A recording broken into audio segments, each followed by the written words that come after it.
জানেন মা কালী কেন জিভ বের করে থাকেন? কেন তার রং কালো আর চুল এলোমেলো? এটা কি শুধু কল্পনা, নাকি এর পেছনে আছে এক ভয়ঙ্কর সত্য? আজ থেকে প্রায় ৬০০ বছর আগে মা কালীর কোনো মূর্তি ছিল না। মানুষ তাকে শুধু একটি মাটির ঘরের মধ্যে পূজা করত। গল্পটা শুরু হয় ১৪৫০ সালের বাংলায়। নবদ্বীপের এক মহান সাধক কৃষ্ণানন্দা আগম বাগীশা, যাকে সবাই আগম বাগীশ নামে চিনত, তার মনে এক তীব্র ইচ্ছা জাগল, মা, আমি তোমাকে নিরাকার নয়, সাকার রূপে দেখতে চাই। তিনি নিজের দেহ তপস্যায় জ্বালিয়ে দিলেন, হাজার হাজার রাত শ্মশানে সাধনা করলেন। অবশেষে যখন তার চেতনা সর্বোচ্চ স্তরে পৌঁছায়, তখন মা স্বপ্নে আদেশ দিলেন, আগামীকাল সূর্যোদয়ের পর তুমি যে প্রথম নারীকে দেখবে, সেই হবে আমার রূপ।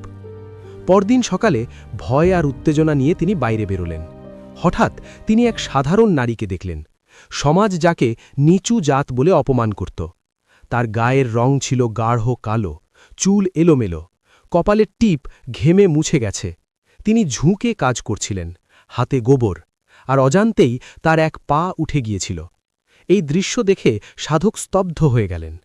তিনি সেই সাধারণ নারীর মধ্যেই ব্রহ্মাণ্ডের শক্তির দর্শন পেলেন। তিনি চিৎকার করে বললেন, জয় মা কালী! নারীটি লজ্জা পেয়ে নিজের জিভ দাঁতের মাঝে চেপে ধরলেন। আর সেই মুহূর্তেই জন্ম নিল মা কালীর সেই বিখ্যাত রূপ, জিভ বের করা। সাধক বুঝতে পারলেন মা নিজের সবচেয়ে বড় রহস্য প্রকাশ করেছেন। সেই রূপটাই পরে দক্ষিণা কালী বা আগমেশ্বরী কালী নামে প্রতিষ্ঠিত হয়। যাকে সমাজ তুচ্ছ করেছিল, মা তাকেই নিজের রূপ বানালেন।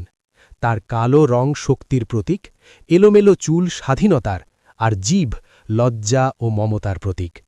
আজও নবদ্বীপের আগমেশ্বরী অঞ্চলে সেই আদি রূপেই মা কালীর পূজা হয়।